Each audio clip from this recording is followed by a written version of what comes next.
Kisah pemuda kaya yang menjadi cleaning service. Kenshin, yang baru saja mendapat informasi bahwasannya semua orang staf pusat berkumpul di kantor ruang utama, termasuk Kaori dan Niken, yang saat ini berada di dalamnya. Kenshin pun segera menuju ke ruang yang dimaksud tersebut. Dengan berjalan sendiri, ia menuju kantor utama itu. Detik-detik waktu pun berjalan. Kenshin akhirnya mengetuk pintu. Di saat itu, sedang ada beberapa petugas khusus yang sedang mewawancarai sebagian pegawai yang bermasalah tersebut. Kenshin pun lalu masuk. Bertepatan itu pula, Kaori yang melihatnya, terasa langsung kesetrum hatinya. Kayak kaget dek-dek gimana gitu. Jadinya ia langsung mengatur diri. Saat itu ia duduk sendiri di sebelah pojok menempel pada dinding, sedang memegang berkas kertas putih yang berada di pangkuannya. Tak luput pula si Niken, termasuk pimpinan pajeki itu juga terlihat pandangan matanya ke arah Kenshin. Lalu Niken bicara dalam hati. Ini cleaning service yang kurang ajar itu baru nongol. Gregetnya Niken ke Kenshin masih membara. Namun karena situasi yang ada, ia pun tak bisa berbuat lebih. Bahkan berdiri saja ia rada segan, dikarenakan banyak orang penting di tempat ini. Hal yang sama dirasakan dengan pimpinan si pajeki itu, beserta staf lain yang terkait. Mereka merasa greget banget dan jengkelnya minta ampun ketika melihat cleaning service itu datang di tempat yang banyak orang pentingnya. Apalagi saat ini kebetulan sedang ada masalah dengan mereka itu. Kenshin yang masuk membawa sapu dan tempat sampah kecil. Seolah orang staf kantor pusat yang ada di situ sudah diberitahunya. Mereka pun bersikap biasa saat tuan muda hadir di tempat ini. Termasuk Kaori, yang merasa mendapat info yang sama. Sepertinya ia pun seolah tak kenal cleaning service itu. Kenshin yang baru saja masuk, lalu ia dengan perlahan menyapu lantai tersebut.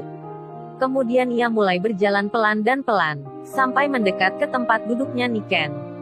Niken yang melihatnya, pingin sekali membuat perhitungan dengan cleaning service yang berdiri di sampingnya ini.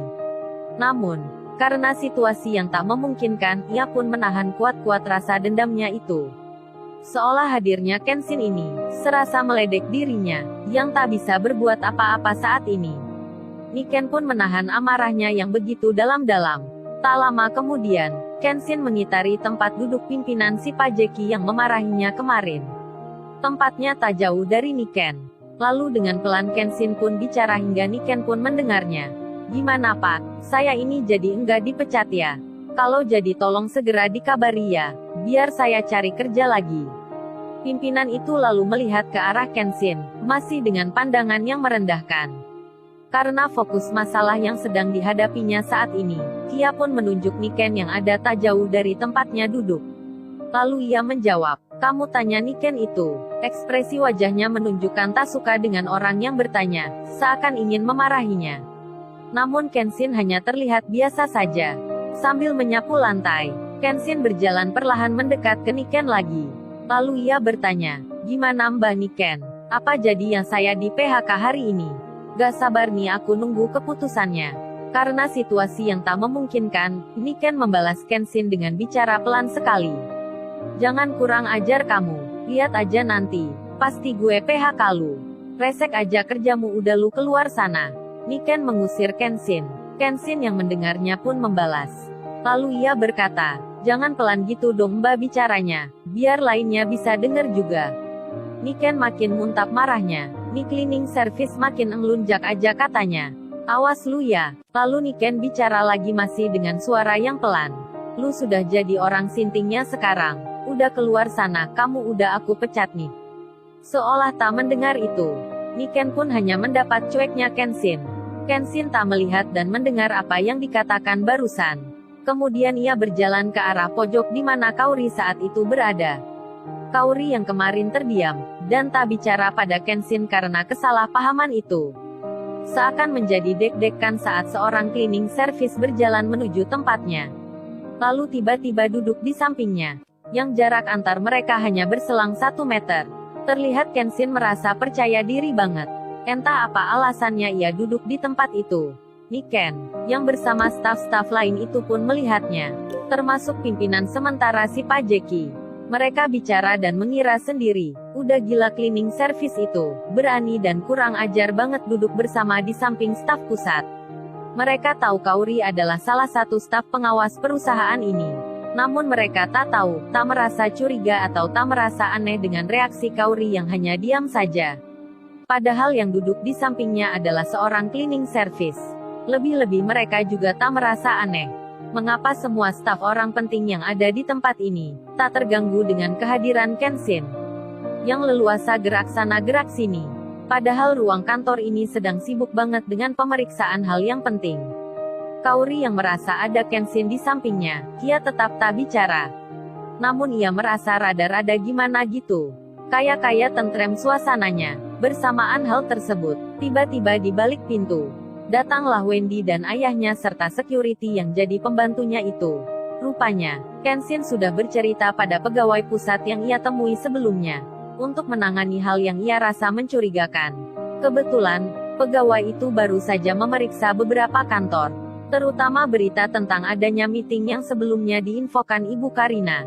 Terlihat saat ini, di depan pintu, Wendy dan ayahnya memakai seragam cleaning service, seperti yang mereka rencanakan beberapa saat lalu. Namun rencana tinggallah rencana, hal yang mereka anggap sempurna, balik lagi menyerang mereka sendiri. Ibarat senjata makan tuan, Wendy dan ayahnya pun malunya setengah mati. Sudah memakai baju cleaning service, sudah mengira akan keluar tempat itu dengan aman. Namun nyatanya ia saat ini malah menuju kantor utama, dengan diiringi beberapa petugas khusus memakai seragam dinas. Wendy pun masuk dengan malu-malu dan semua mata melihatnya. Termasuk Niken, staf HRD, dan staf lainnya, termasuk si Pak Jeki pimpinan itu. Wajah mereka terlihat terkejut seolah tak percaya dengan apa yang dilihatnya. Saat melihat orang yang mereka anggap penting, keduanya berpakaian cleaning service, dengan ekspresi bingung, dan raut muka yang agak linglung. Si Wendy dan ayahnya yang merupakan mantan pemilik perusahaan ini, dipersilahkan duduk di tempat yang sama, berada dengan Niken dan staf lainnya. Di lain tempat, Ririn yang sedang menunggu sendiri di kantin belakang. Ia pun sempat berpikir tentang hal yang baru saja dilakukan Kenshin. Lalu ia mengira, ada apa ya dengan Kenshin ini? Sepertinya ia menyembunyikan sesuatu, tapi sepertinya tidak juga. Lalu Ririn melanjutkan lagi tanya dalam hatinya. Saat ini Kenshin lagi ngapain ya? Atau mungkin lagi absen di tempat cleaning service-nya? Atau, jangan-jangan, dia sekarang kena marah atasannya, karena terlambat masuk kerja. Ririn menerka-nerka sendiri dan berasa khawatir akan Kenshin. Di saat itu tiba-tiba datang orang yang tak dikenalnya. Berpakaian rapi, berseragam kerja. Selamat siang, permisi, mengganggu bentar, Mbak ini namanya Ririn ya? Kenalkan saya ini Ibu Desi. Ririn pun menjawab, iya benar, saya Ririn ada apa ya Bu? Lalu staf itu menjawab, ini ada sesuatu yang mau saya bicarakan dengan Mbaknya. Apa Mbak Ririn sekarang kerja di sini ya? Ririn menjawab, sekarang saya tidak kerja di sini Bu. Ini baru 1 hari saya keluar. Ibu Desi itu lalu bicara, oh gitu ya, Mbaknya bisa ikut saya bentar enggak ya?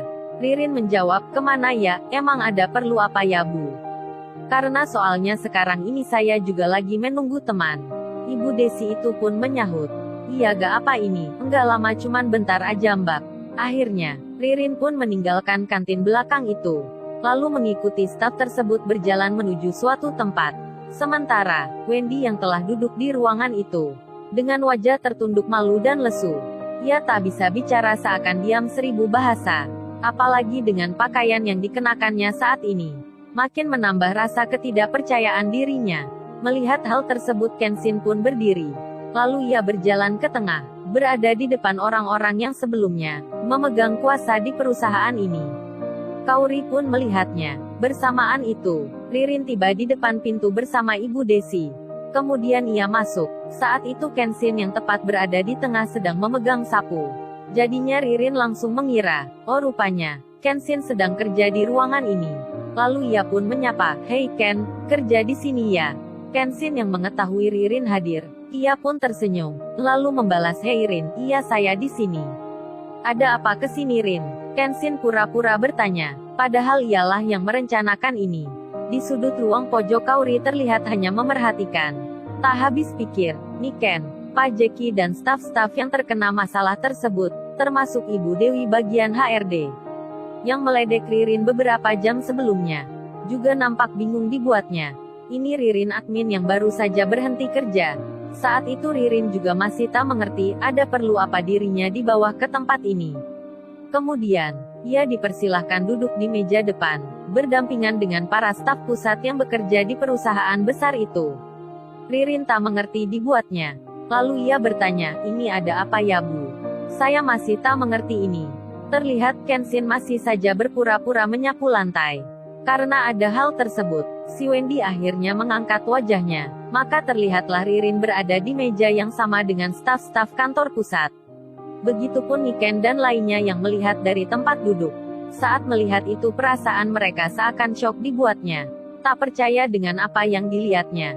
Mereka seakan bertanya-tanya, siapa sebenarnya Ririn itu? Atau jangan-jangan dia pegawai pengawas juga? Mereka yang sebelumnya merendahkan Ririn. Jadi malu bercampur rasa takut dan khawatir akan dirinya masing-masing. Padahal Ririn sampai saat ini, tak tahu alasan dirinya berada duduk di meja tersebut. Kenshin, yang masih berdiri sambil memegang sapu, memakai baju cleaning service, yang sama dengan yang dipakai Wendy. Tiba-tiba datang dari pintu, seseorang yang pakaiannya rapi, memakai jas, layaknya bukan pekerja biasa, sambil membawa koper hitam, terlihat sebuah kunci ada di tangannya. Dikira Wendy, Niken dan lainnya itu pasti pimpinan di kelompok pemeriksa perusahaan ini. Termasuk Ririn yang melihat sebelumnya, orang tersebut keluar dari mobil mewah. Saat itu Ririn mengira, ini mungkin adalah bos besar di sini. Namun perkiraan mereka itu meleset jauh darinya. Bukannya orang itu menemui staf perusahaan pusat yang sedang berada di meja depan. Melainkan malah, mendatangi Kenshin, lalu berkata, Tuan Muda, ini kunci mobilnya. Barangkali Tuan Muda nanti akan memakainya sendiri. Ririn yang mendengarnya jadi kaget dibuatnya.